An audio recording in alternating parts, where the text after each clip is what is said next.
Om Swastiastu, selamat pagi anak-anak semua. Semoga kita dalam keadaan sehat semua ya. Tetap protokol kesehatan karena pandemi COVID untuk sekarang ini belum berakhir ya. Kita bertemu lagi dengan mata pelajaran informatika.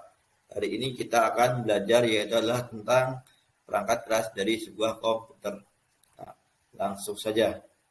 Nah, perangkat keras komputer di sini ada yang namanya input, output, proses, dan penyimpanan. Yuk kita langsung ke yang pertama aja. Ada proses. Di proses ada sebuah yang namanya CPU.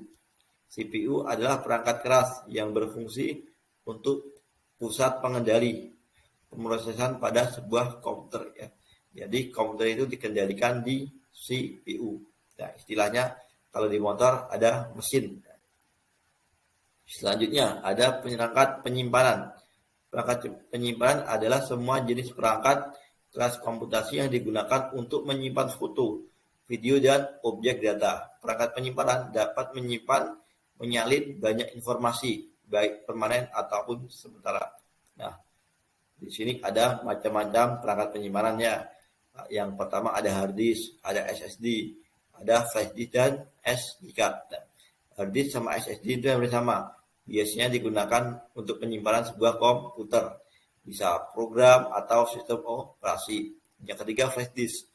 Flash disk biasanya digunakan untuk mengambil data dari komputer 1 dipindah ke komputer 2. Ada juga SD card. SD card biasanya ditaruh di smartphone atau di kamera.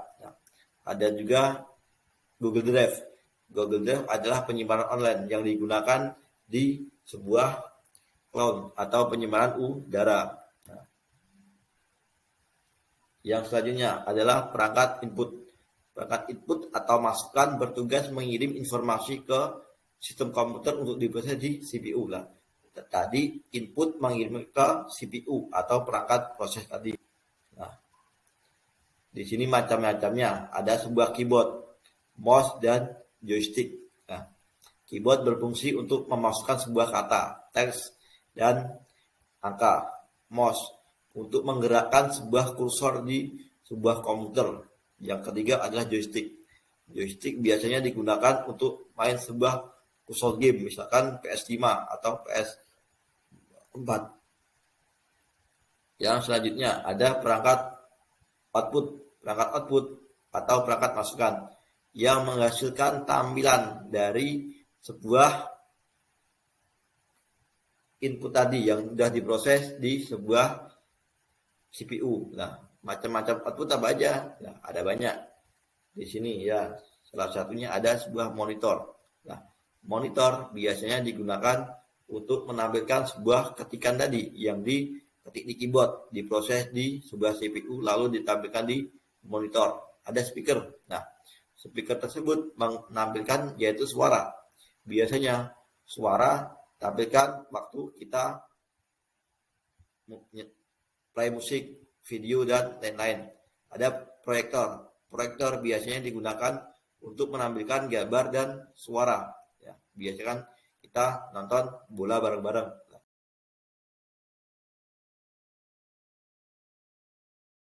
Halo semua, kalian pasti pernah mengetik pada PC, tetapi mungkin banyak yang belum tahu bagaimana keyboard tersebut bekerja.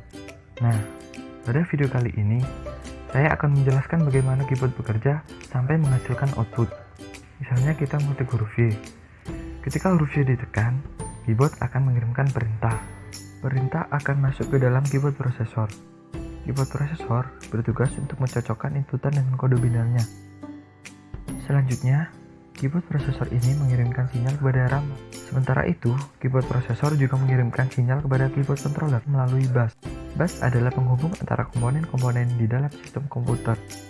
Keyboard controller digunakan sebagai penghubung antara keyboard dengan komputer. Fungsi utamanya adalah untuk menginformasikan kepada komputer ketika tombol ditekan atau dilepaskan. Setelah dari keyboard controller, masuk kepada interrupt controller. Interrupt controller digunakan untuk memfokuskan perintah sehingga menghentikan perintah yang lain. Setelah dari interrupt controller, sinyal masuk ke prosesor.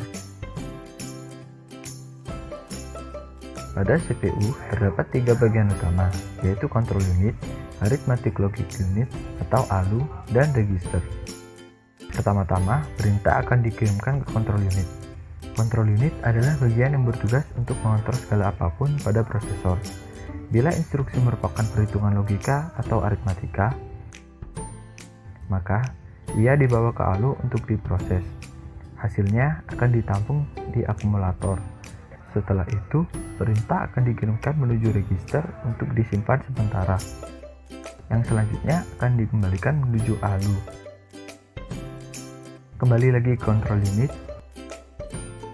dan control unit akan mengembalikannya keluar menuju cache. Setelah dari prosesor, proses dilanjutkan ke cache lalu ke chip ROM BIOS. Chip ROM BIOS berfungsi sebagai media penyimpanan firmware, sehingga BIOS dapat dieksekusi langsung secara cepat. Pada bagian bahasa biner inputan telah berubah menjadi huruf Y, atau sesuai output yang diinginkan. Setelah itu, perintah akan kembali ke keyboard controller untuk memastikan inputan, lalu kembali ke chip ROM BIOS, kemudian masuk ke RAM. RAM adalah tempat penyimpanan sementara. Setelah itu, perintah akan diarahkan bersama-sama ke monitor untuk menampilkan hasil atau output dari inputan yang sudah dimasukkan.